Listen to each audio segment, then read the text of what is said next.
ৰাজ্যিক কৰ্মচাৰীসকলৰ বাবে অতি ভাল খবৰ। অসমৰ মুখ্যমন্ত্ৰী হিমন্ত বিশ্ব শৰ্মা ডাঙৰীয়াই ৰাজ্য চৰকাৰৰ কৰ্মচাৰীসকল আৰু পৰিয়ালবৰ্গক সকাহ দিবলৈ মুকলি কৰিছে এক লাভজনক আঁচনি।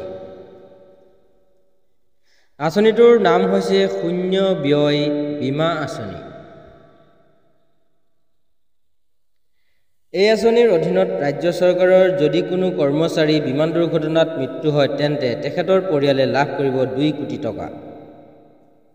যদি কোনো কৰ্মচাৰী আন কোনো দুৰ্ঘটনাত যেনে মটৰচাইকেল, 4চকীয়া বাহন আদি দুৰ্ঘটনাত মৃত্যু হয় বা সম্পূৰ্ণৰূপে অক্ষম হয় তেন্তে পৰিয়ালে লাভ কৰিব 1 কোটি টকা।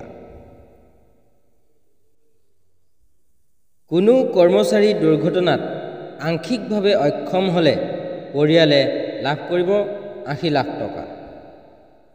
কোনো কৰ্মচাৰী স্বাভাৱিকভাৱে মৃত্যু হ'লেও পৰিয়ালে 10 লাখ টকা লাভ কৰিব।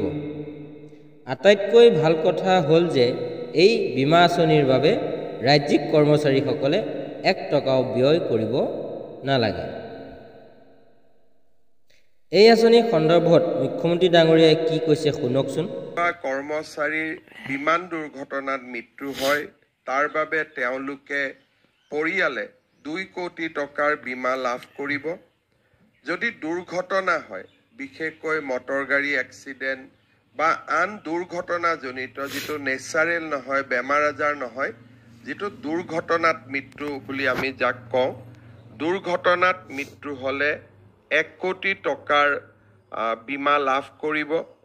যদি এক্সিডেণ্টৰ ফলত পাৰ্মানেণ্ট ডিজেবিলিটি হয়, ডিজেবিলিটিৰ পৰিমাণ অনুসৰি আপ টু 1 crore তেওঁলোকে বীমা লাভ কৰিব।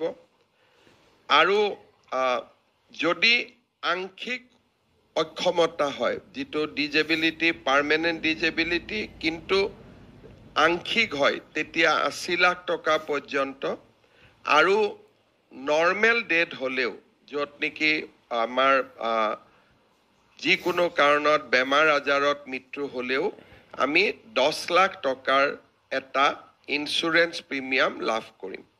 সাধাৰণতে আমি গ্ৰেচিউটি দিওঁ। এইটো গ্ৰেচিউটিৰ লগত এটা অতিৰিক্ত 10 লাখ টকা আমি বেমাৰ আজাৰ হৈ মৃত্যু হ'লেও আমি পাব পাৰিম। ভিডিঅ'টো চাই যদি ভাল পালে তেন্তে ভিডিঅ'টো লাইক আৰু শ্বেয়াৰ কৰি দিব। চৰকাৰৰ এই আঁচনি সম্পৰ্কত আপোনাৰ মতামত কমেণ্টত জনাওক। আৰু এনেধৰণৰ ভিডিঅ' পাই থাকিবলৈ অনুগ্ৰহ কৰি চেনেলটো ছাবস্ক্ৰাইব কৰি দিব।